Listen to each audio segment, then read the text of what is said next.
गणेशाय नमः। ओम नमः शिवाय। जय माता दी। नमस्कार, कैसे हैं आप सब? आशा करते हैं आप सब अच्छे, स्वस्थ और सुखी होंगे। इस वीडियो में हम बात करने वाले हैं संतोषी माता व्रत के बारे में और जानेंगे यह व्रत क्यों करना चाहिए और क्या है यह व्रत करने की संपूर्ण विधि। संतोषी माता श्री गणेश जी और रिद्धि सिद्धि देवी की पुत्री है। संतोषी माता नाम से ही पता चलता है कि यह अपने भक्तों को संतोष देती है।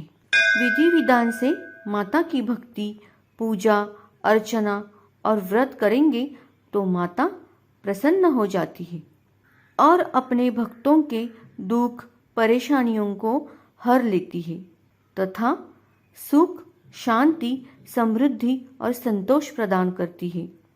अब हम बात करेंगे माता की उत्पत्ति या जन्म के बारे में।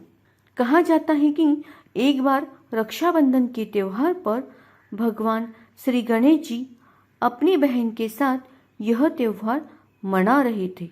तभी उनके दोनों पुत्र शुभ और लाभ ने भी यह त्योहार मनाने की जिद की और अपने पिता से एक बहन की मांग की। भगवान श्री गणेश पहले तो मना कर रहे थे, लेकिन फिर अपने पुत्रों की जिद और अपनी पत्नी बहन के बार बार कहने पर श्री गणेश जी ने एक कन्या को प्रकट किया और नाम रखा संतोषी। इस प्रकार माता संतोषी का जन्म हुआ। माता संतोषी दूध के सागर में कमल के फूल पर वास करती है, इसलिए उन्हें क्षीर सागर भी कहा जाता है। इनकी शेर की सवारी है। माता संतोषी को माँ दुर्गा का सबसे शांत और कोमल रूप माना जाता है। आइए बात करते हैं माता संतोषी के व्रत के बारे में। 16 शुक्रवार माता संतोषी का व्रत किया जाता है और उसके बाद उद्यापन किया जाता है, जिसके बारे में हम आगे विस्तार से जानेंगे। कुछ लोग माता की कृपा, दया दृष्टि और मनोवांछित फल प्राप्ति के बाद अपनी सदिच्छा से निरंतर शुक्रवार को माता का व्रत रखते हैं और उसके नियमों का पालन करते हैं। यह व्रत हमें क्यों करना चाहिए? व्रत भगवान की भक्ति के लिए, अपने समस्याओं के निवारण हेतु और अपनी इच्छा आकांक्षाओं की पूर्ति के लिए किए जाते हैं। व्रत करने से अपने जीवन में अचानक आने वाले संकटों के प्रभाव भी सौम्य हो जाते हैं या संकट टल जाते हैं। संतोषी माता का व्रत करने से हमारा शुक्र मजबूत होता है। शुक्र ग्रह को सुंदर और सौम्य कहा गया है। माना जाता है कि हमारे जीवन में सौभाग्य, ऐश्वर्य, सुख, शांति और समृद्धि यही ग्रह प्रदान करता है। माता संतोषी का यह व्रत रखने से हमारी सारी मनोकामनाएं पूरी हो जाती है, हमारे सारे कष्ट दूर हो जाते हैं और सुख समृद्धि में वृद्धि होती है।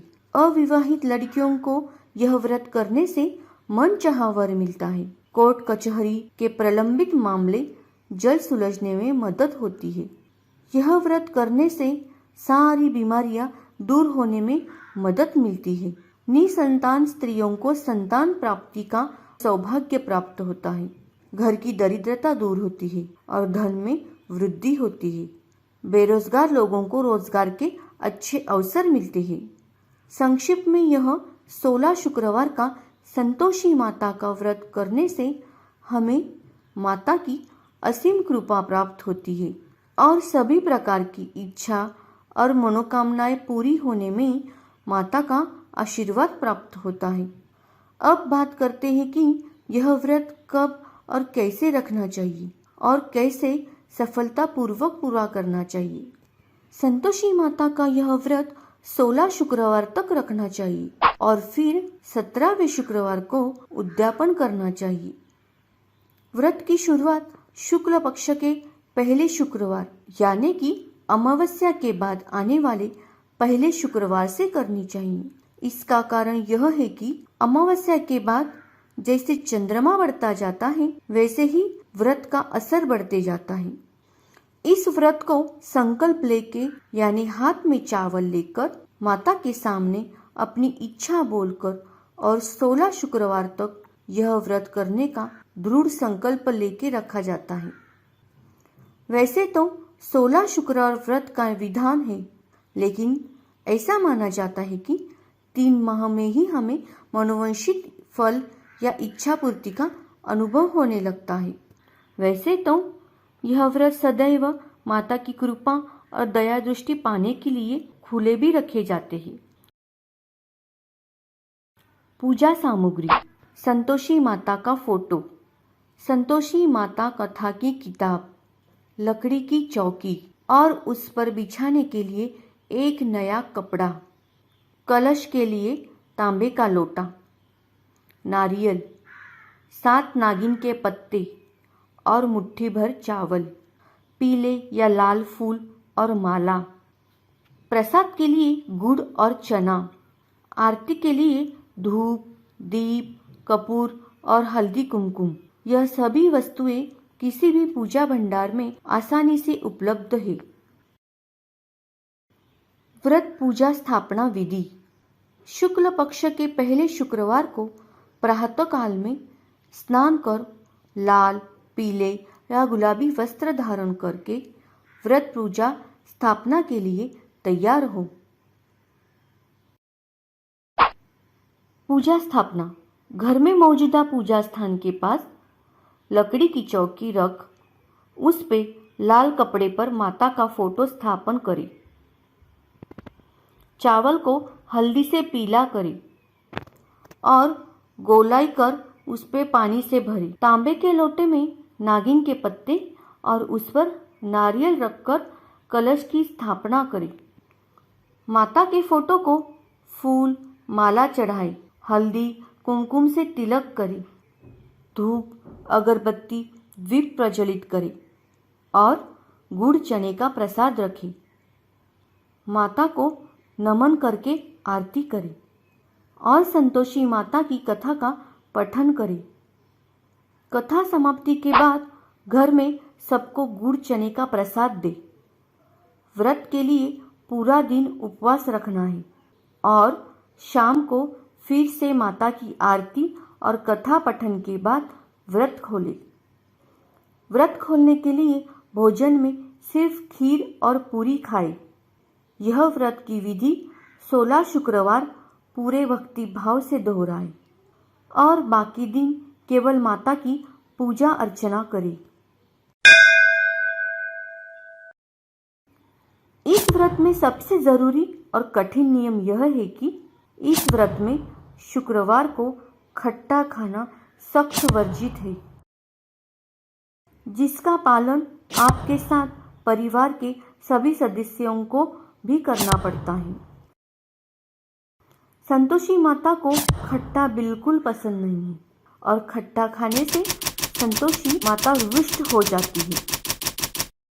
इसलिए इसका ध्यान रखें कि केवल आप ही नहीं बल्कि परिवार का कोई भी सदस्य खट्टा ना खाए और इसी कारण यह व्रत कठिन माना जाता है।